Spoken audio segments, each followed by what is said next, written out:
त्याच्यावर मार्किंग करून दिली ती आणि त्या मार्किंगप्रमाणे मतदान करा आणि दिलेली डमी पत्रिका माझ्याकडे वापस आणून द्या। त्या ठिकाणी मी स्वतः सही करून नाव लिहून पत्रिका दिली आणि मी पक्षाच्या आदेशाप्रमाणे मतदान केलं।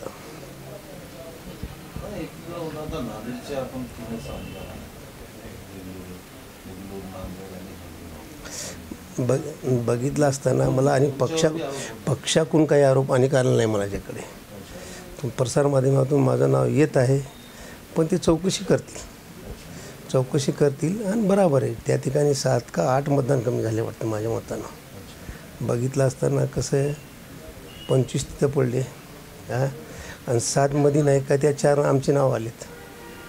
7मध्ये 4 नाव आमचे नाव आलेत म्हणजे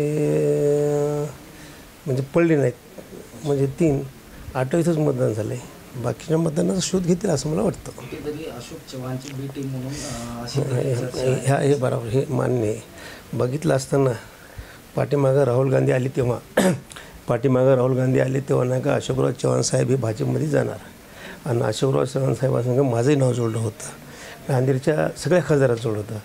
पण अशोकराव चव्हाण साहेब हे गेले नाहीत। काल ते भाजपमध्ये अचानक गेल्यानंतर त्या ठिकाणी मी माध्यमातून सांगितलं की मी भाजपमध्ये जाणार नाही, मी काँग्रेस पक्षातच राहणार। पण त्या ठिकाणी नांदेडच्या काही लोकांनी आमचं थोडं म्हणजे याच्या वेळेस जिल्हाध्यक्ष होते वेळेस थोडं आमच्यामध्ये ग्रुप पडल्यामुळं काहीतरी पक्षश्रेष्ठीकर ही बी टीमचे माणसं होतं म्हणून अशी नोंद